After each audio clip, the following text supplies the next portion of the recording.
Welcome to History Comes Alive, the podcast that takes you on a deep dive into a new historical topic every episode. Join us as we explore the nuances of historical events you probably didn't learn about in school. Here's your host, Jeff Nichols.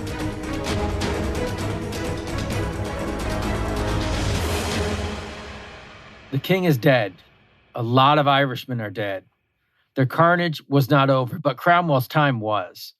There was another pressing need, and Ireland would be dealt with by other men. Right now, Scotland and Charles II posed a more imminent threat. As Cromwell had focused on Ireland, there were developments. Montrose, a supporter of Charles II, had failed. His body had been cut up into pieces and distributed around the country. And it was now Argyll and the Covenanters that rallied to the cause of monarchy. And I want to spend a little time here, but not much, just enough to sketch an outline of how things went for the Scots. The main focus for us is that Charles was allowed to incubate and maintain a crown while absent from England. This may come out kind of choppy, but we'll cover a lot of ground and hopefully illumine the American colonial experience in the process.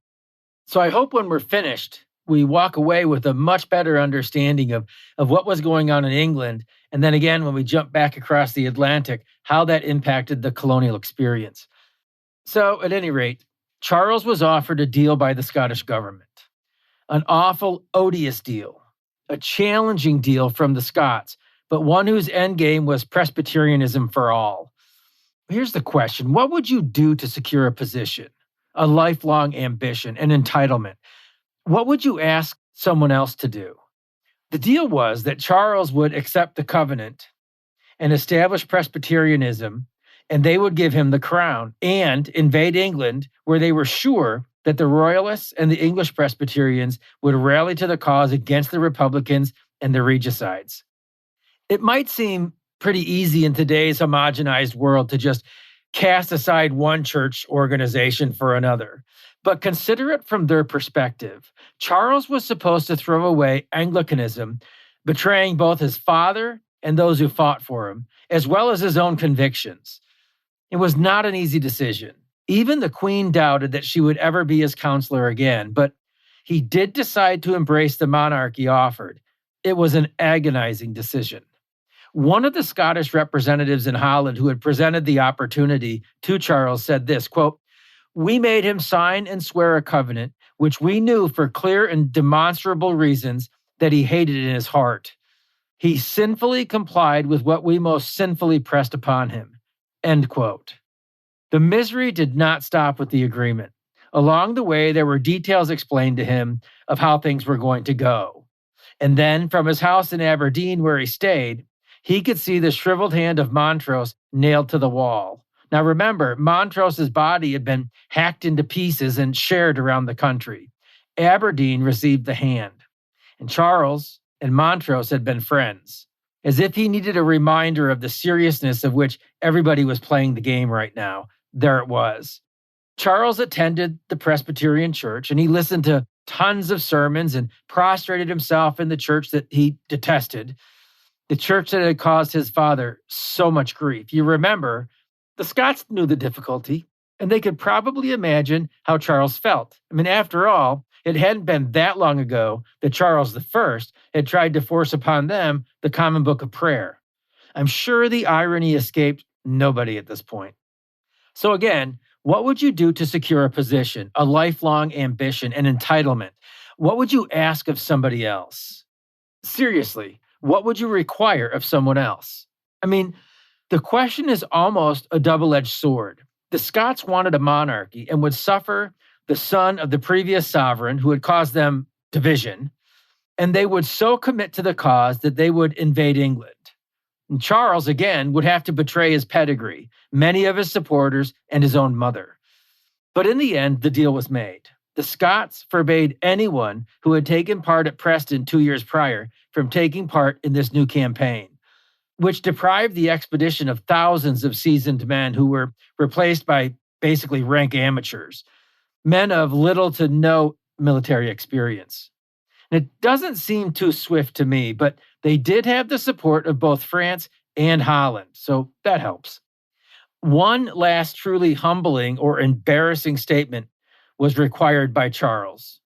He said, quote, he desired to be deeply humbled before God because of his father's opposition to the solemn league and covenant, and because his mother had been guilty of idolatry. Imagine giving that speech publicly. He desired to be deeply humbled before God because of his father's opposition to the solemn league and covenant, and because his mother had been guilty of idolatry. And then he continued, the toleration of which in the king's house could not but be a high provocation to a jealous God visiting the sins of the father upon the children. End quote. That's a pretty brutal statement. I mean, it's kind of hard to believe that these two groups are supposed to be friends now, right? Charles and the Scottish Presbyterians. Just one last, humiliating remark before we get on our way. But things were moving quickly, and this was about the time that Cromwell came back from Ireland. He assumed the title Commander-in-Chief from Fairfax because he had refused to invade Scotland. Cromwell did try to convince the Scots not to support Charles, but there was no luck there. So he invaded Scotland in July of 1650. It didn't go so well. He was repulsed by David Leslie at Edinburgh, and he made his way to Dunbar with the Scots in hot pursuit. Everything was in the Scots' favor. Cromwell could not easily escape, and his supplies were exhausted. But that would turn around 2 months later. It was the 3rd of September. The Scots overplayed their hand, and Cromwell took full advantage of their mistakes. He outmaneuvered them, and he went to Edinburgh. And he secured most of the country. But the Scottish resistance wasn't shattered. They kept Cromwell checked there for the winter. But after the winter, Cromwell took on Perth. And in so doing, he opened the door for the Scots to invade England. And it was a large Scottish army that approached the English border and crossed into the western counties. Charles was there leading them. Cromwell was in pursuit, and another English force under Lambert headed to Worcester to head them off. The English Cavaliers and the Presbyterian aid that the Scots had counted on never materialized. Cromwell left General Monk in Scotland to finish the job there, and on the 1st of September, he attacked Dundee, killing about 2,000 of the 12,000 people that lived there, as well as destroying the 60 ships in the harbor. So, at any rate, Monk's pretty busy, and 2 days later, 1 year to the day after Dunbar, on the 3rd of September, 1651, the majority of Oliver Cromwell's New Model Army, about 28,000 strong, with him in command, caught the Scots at Worcester.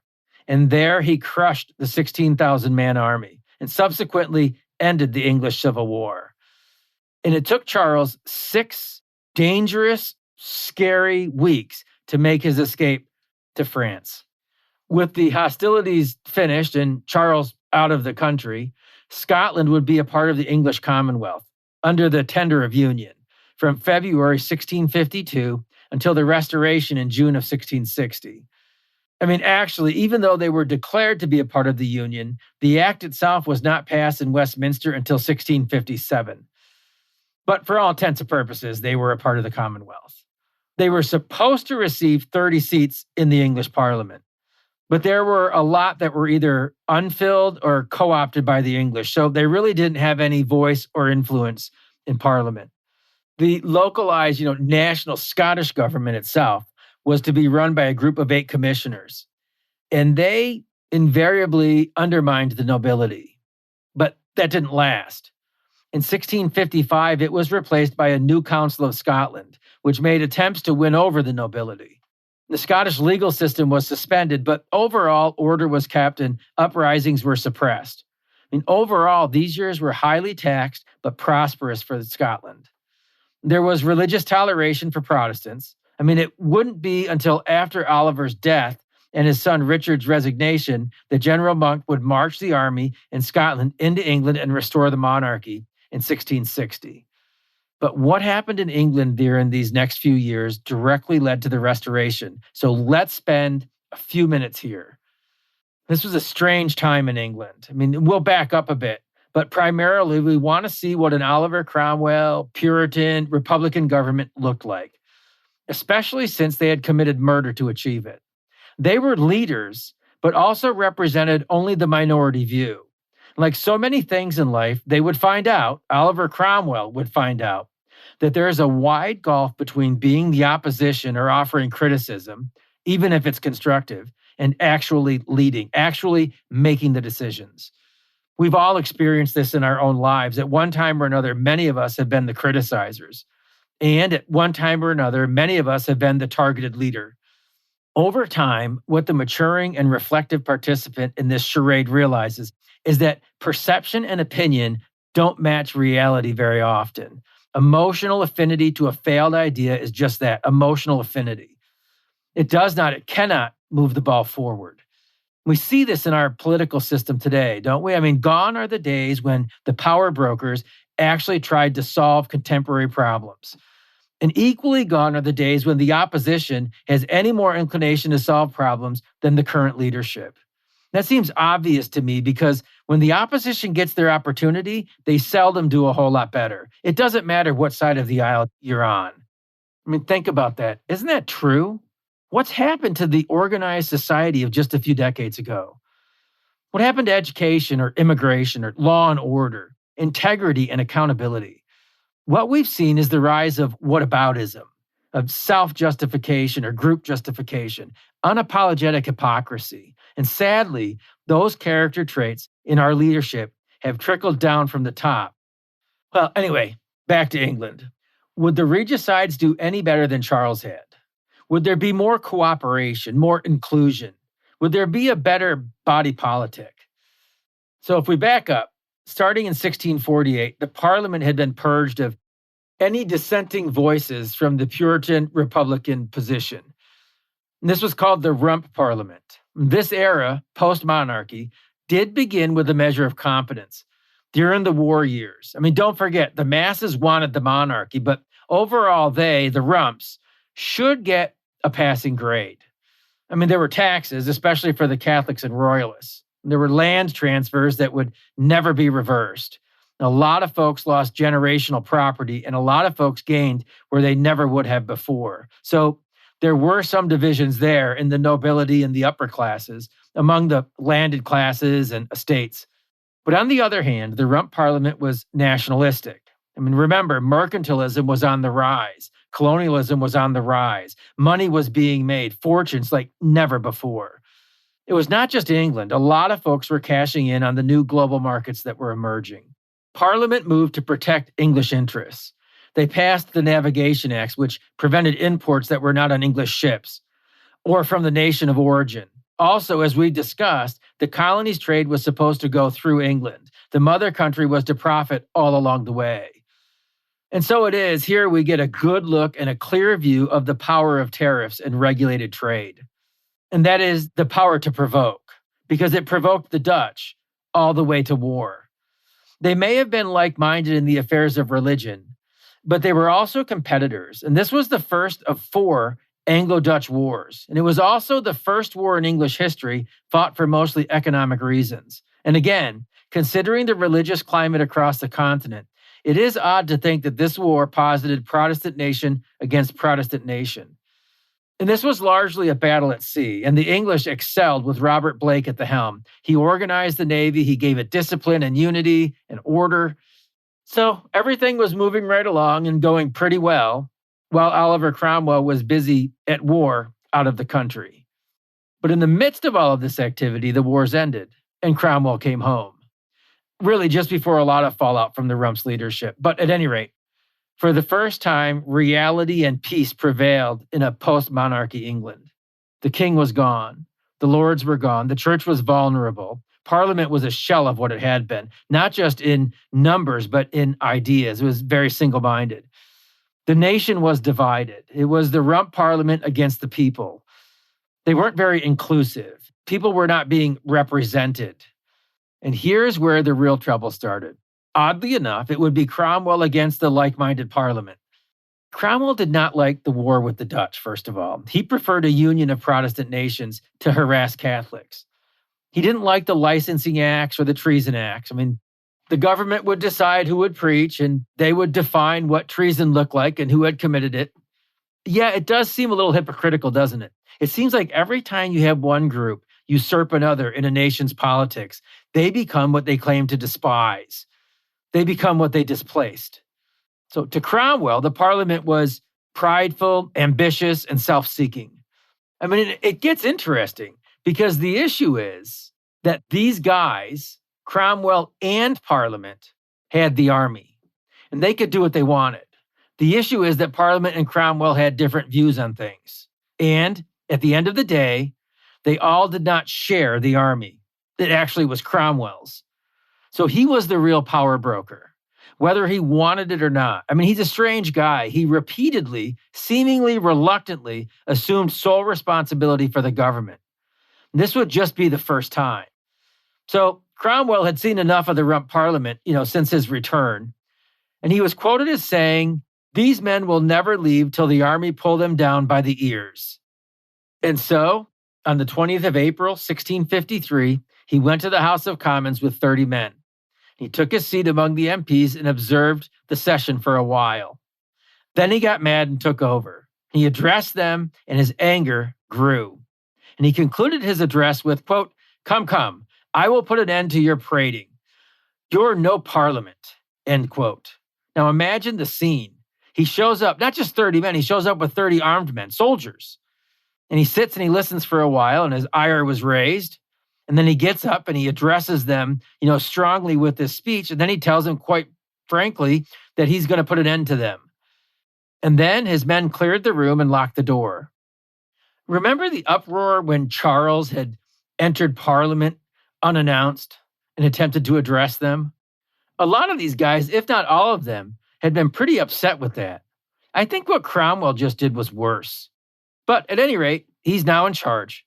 And with that one action, he had wiped out a tradition that could be traced all the way back to the Magna Carta and before, and all the progress that had been gained since. Cromwell claimed to be reluctant. He was, but he was also in a position that he had fought to overturn. Maybe not in title, but in authority. I mean, there's an irony here. Again, like so many times in each of our lives, watching or partaking of criticism towards leadership and not realizing the difficulty that it can actually present. I've been in a couple of leadership positions where the purchase of property was decided or the makeup of the organization was codified. All the legal wrangling and red tape, all the preparation, and then presenting what the leadership committee had found, distilling hours upon hours of energy and collective thought, and dealing not with thoughtful questions and inquiry, but thoughtless criticism from folks who had not given much thought or brought direct experience to the project. Just opinions. I mean, to be fair, and to balance that position, there are usually just as many people that do understand and appreciate, if not the particulars, at least the process that you'd undergone. I mean, it's always much harder to lead and resolve than to critique and challenge. And that was the lesson learned here over and over. Even in a hand-picked group, there's often dissent. Even among friends, there can arise bitter differences that do not appear when the opposition is strong. They appear when the opposition is vanquished. After the murder of Charles, after the purging of Parliament, and after the Civil Wars, the opposition was gone. And the Republicans and the Puritans and the Regicides were left to deal with each other. Cromwell ended the war with the Dutch. He actually tried for an official alliance, a Protestant league. They rebuffed that offer. He also wanted to grow the English economy. And his fingerprints were soon to be all over the region, not just nationally, but internationally, globally. At this time, France and Spain were at war. Cromwell wanted to attack Spain, even though it was France who was on the rise and posed the greatest long-term threat to England. He sent ships to the West Indies in 1654 and took Jamaica in September. Now, if you remember, there was a budding Puritan economy rooted in the West Indies. So England and Spain went to war, and England and France had an alliance. The war was costly, but it did have some gains. I mean, not only did the English block the Spanish coast, they won some significant land battles as well, like Dunes. The English soldiers in Flanders took the port of Dunkirk. He tried to unite the Protestants. And I mean, at one point, Cromwell even mediated a war between the Swedes and the Danes with some success. And he expanded the footprint of England on a global scale. But he still wanted a parliament. I mean, what he wanted was the cover and the consent of a parliament, not a powerful independent body. So the elected parliament was replaced with a chosen and select body of preferred nobles, like-minded men. The independent churches, not Anglican or Presbyterian, chose the men. There were 129 Englishmen, 5 Scots, and 6 Irish. The selections pleased Cromwell. I mean, of course, this was not an elected parliament. It wasn't a people's government. It wasn't representative, but it was Cromwell's parliament. And here begins the real seesaw, the merry-go-round of Oliver Cromwell's government, or governments, depending on how you look at it. It's going to be like deja vu all over again and again. Because even this parliament failed to meet Cromwell's expectations. This hand-picked parliament failed to meet Cromwell's expectations. Don't misunderstand, they didn't lack ambition. They wanted to get rid of the church and tithes and compensation for the clergy. They dissolved the Court of Chancery. They turned out to be a threat to private property, something that Cromwell was a huge proponent of. They had leveler ideas of equality. They reformed taxation and possibly at the expense of the soldiers' pay. This alarmed the army. And furthermore, they just simply stopped listening to Oliver Cromwell. And he was sorry that he organized them. I mean, you see where this is going, right? He still has the army. So, to avoid an ugly public show, early one morning in a kind of real quiet fashion, the army convinced some of the more moderate MPs, or saints as they could be called, to go ahead and pass a resolution returning all power back to Cromwell. That's a nifty little trick, isn't it? And to nobody's surprise, Cromwell accepted. Now, does this smack of authoritarianism? How does this compare to the actions of Charles, who they deposed? Who seems more of a danger to everybody but the army? Remember that old argument between John Pym and Charles I? I mean, when each one was afraid of the other's control of the army? Well, here you have that argument playing out in spades, don't you? The army created what was called an instrument of government. I mean, basically a constitution. It's a one of a kind in England. It created an executive office, a Lord Protector. That was Cromwell's post. But it also had a Council of State, which was to be a counterbalance to the Lord Protector. And it was made up of 7 army leaders and 8 civilians. And each of these men would serve for life. And there was even a chamber. And don't get your hopes up. It didn't last. It too went by the wayside, like the previous government. They had tried to get like-minded members, but when the government met in September of 1654, there were far more Republicans than expected, and they destroyed the Constitution, and Cromwell kicked them out. And those members left behind tried to fight back. I mean, they weren't limp-wristed. They actually went to the right of Cromwell on a lot of issues. They wanted to limit religious freedom, reduce Cromwell's control of the army, and actually reduce the army itself. I mean, how do you think that went over? You're right, not very good. Cromwell dissolved the chamber, and again, he was in charge. Now, if you haven't figured it out, this was in effect a military dictatorship with distinctions, which we'll get to. I mean, there were some differences than what we would think of for a military dictatorship we might see in our day. But like most dictatorships, there were threats, some bigger and some smaller, some very public and some private. Some were just in Cromwell's imagination, some were exaggerated. I've mentioned the book before, The Life and Death of Christopher Love. It's an illuminating book into some of the ugly realities that took place among even like-minded people toward Oliver Cromwell and around Oliver Cromwell during this time frame in English history. It's a great book if you want to pick it up. But at any rate, this did it. It was just too much for Cromwell. And there was too much to keep track of running the government. So he divided England and Wales into 11 districts.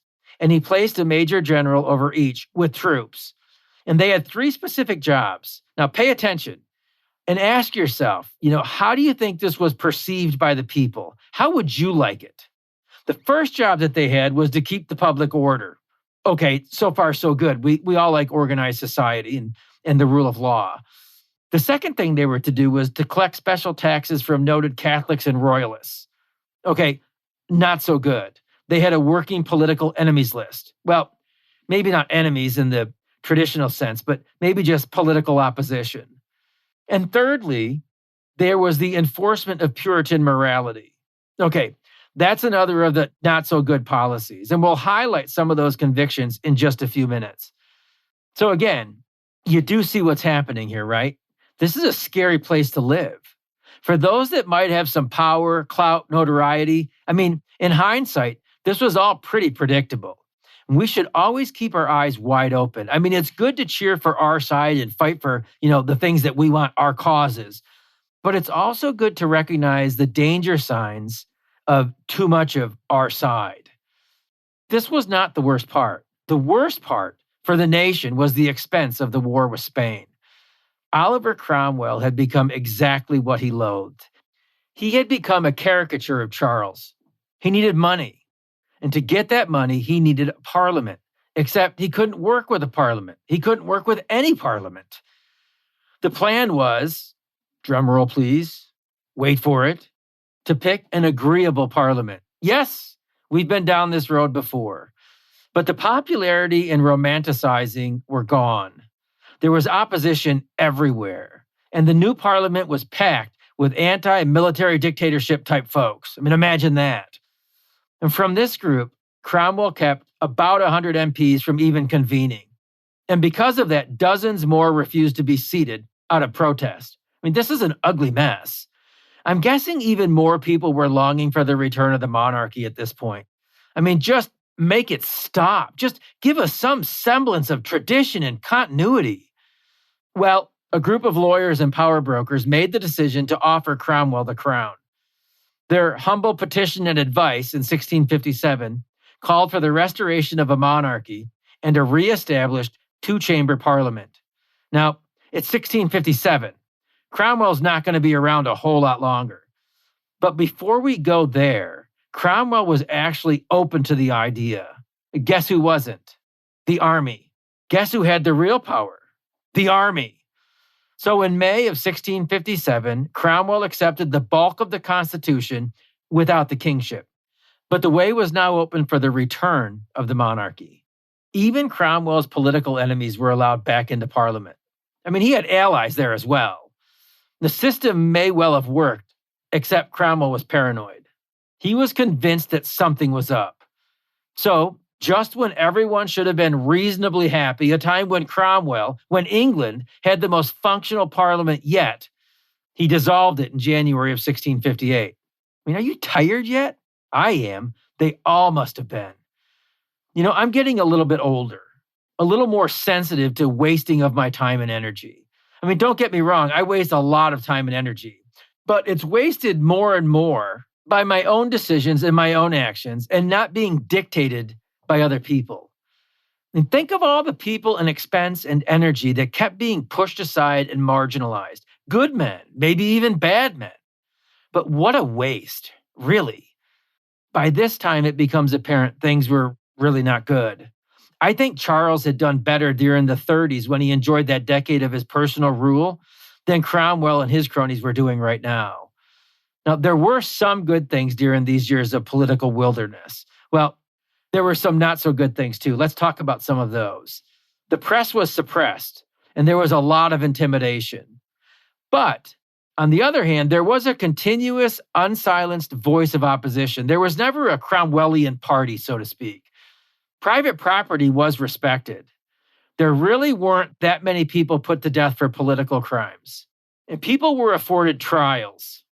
From a religious aspect, the Catholic Mass was banned, but the average Catholic on the street was pretty much left alone.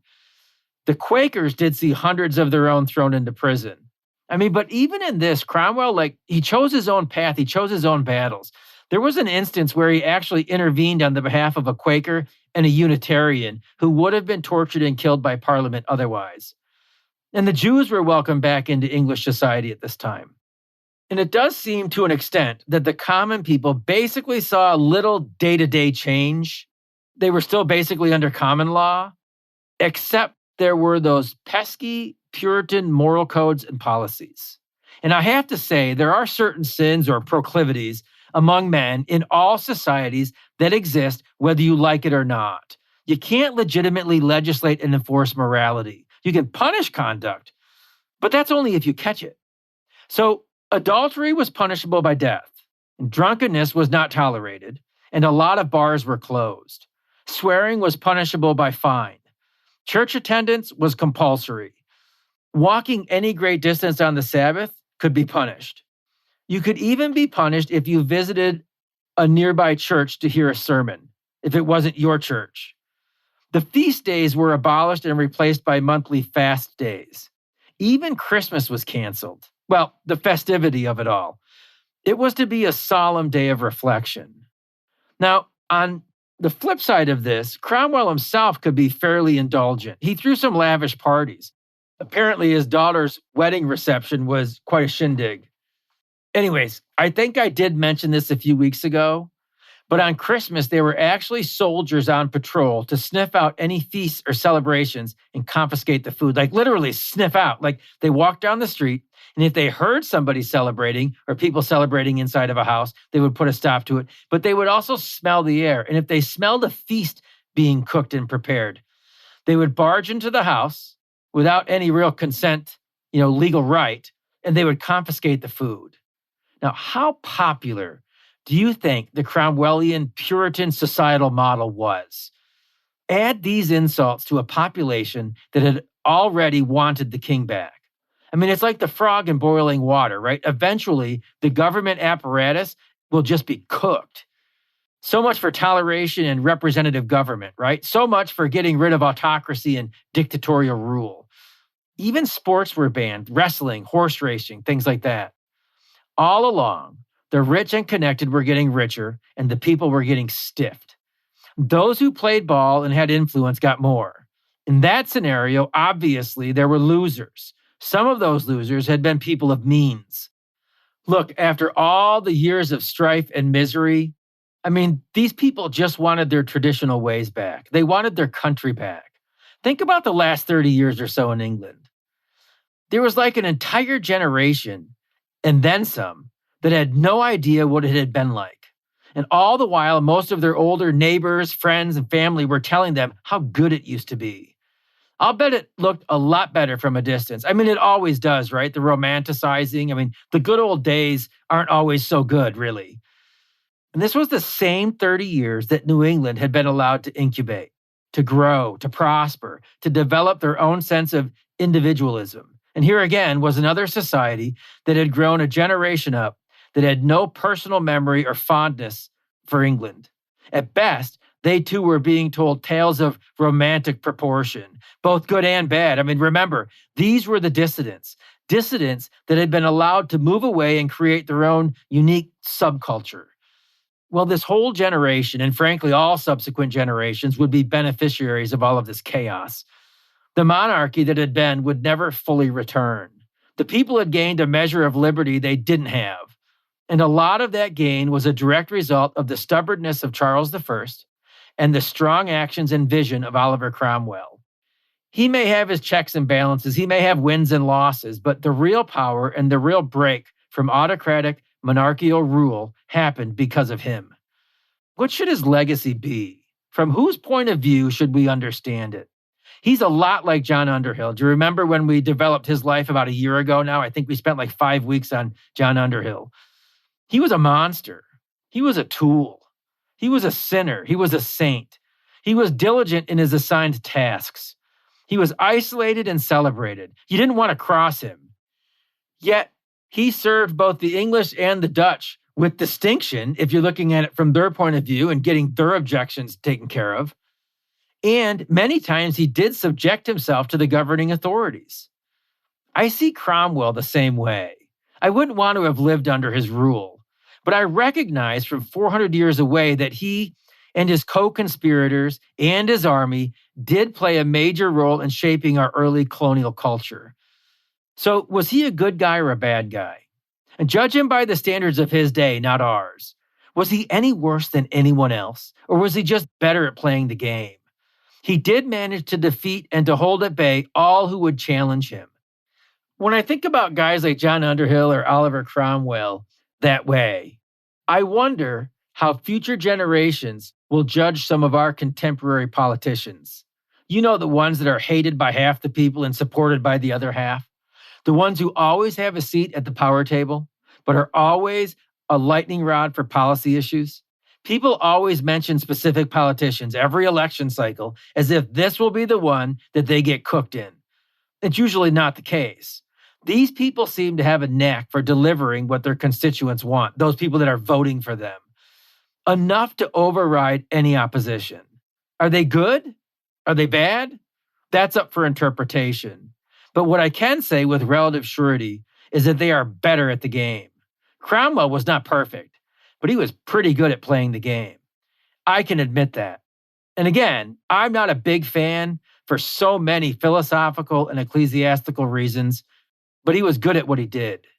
So when he died on the 3rd of September, 1658, which was oddly the anniversary of the battles of Dunbar and Worcester and Drogheda, he had a funeral procession of 30,000 soldiers. Maybe it was because he wasn't popular and they wanted to protect the body. I mean, remember, most of the same folks that had been rioting in the days of John Pym now had turned against the regicides, Pym's successors in a way, and London was dangerous. Maybe it was out of respect. I don't know. Anyway, he named his son Richard as his successor. But Richard was not his dad. He was not Oliver. And eventually, he would be forced to resign, and that would throw the door wide open for the return of the Stuart line. The Restoration and Charles II would deal with those who had killed his father. He would make changes in the Puritan colonies. All of New England, not to mention New Netherland, would be changed forever. But those are stories for another time. And until then, I hope our time together this time has really made the history to come alive. Thanks for listening to History Comes Alive. We hope today's episode has given you valuable new information and inspired you to dive even deeper. Don't forget to check out Jeff's website, historywithjeff.com, and engage with Jeff across all your favorite social media platforms at History with Jeff. Join us next time as more history comes alive.